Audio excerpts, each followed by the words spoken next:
জামাতের সাথে বিএনপি তো আসলে কোনো প্যারামিটারে জিততে পারবে না, না আভ্যন্তরীণ গণতান্ত্রিক চর্চায়, না কর্মীদের রাজনৈতিক মানে, না কর্মীদের সাহসে, না কর্মীদের সংখ্যায়। বিএনপি ছাত্রদল ছাত্র শিবির যদি এখন রাস্তায় মারপিটেও নামে ছাত্রদল হাইরা যাবে, এটা বাস্তবতা। না বিএনপি প্রতিষ্ঠান তৈরি করতে পারছে, না কর্মীদের নৈতিক রাজনৈতিক পড়াশোনা শিক্ষা প্রতিষ্ঠানে সংগঠনের প্রভাব বাড়াইতে পারছে, কিছুই করতে পারে। বিএনপি জামাত বা ছাত্র শিবিরের সাথে তুলনায় কোনো ধারে কাছে যেতে পারবে না। এই জন্যই তারা বাইসা নিয়েছে এমন একটা জায়গা যেখানে জামাত দুর্বল, সেটা মুক্তিযুদ্ধ। এই মুক্তিযুদ্ধের মাঠে এসে জামাতকে ঘায়াল করতে চায়, তাই তাদের মুখে মৌলবাদ, তাই তাদের মুখে জঙ্গিবাদ, সেই একই বয়ান আওয়ামী লীগের বয়ান। কারণ এটা সহজ। জামাতের রাজনীতিকে মোকাবেলা করার জন্য যে দক্ষতা থাকা দরকার, ইন্টেলেকচুয়াল ক্যাপাসিটি থাকা দরকার ছিল, সেটা তো বিএনপির নাই।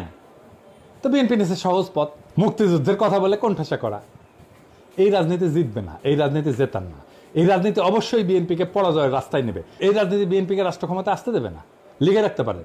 এইটাই বিএনপির রাজনৈতিক পরাজয়ের কারণ।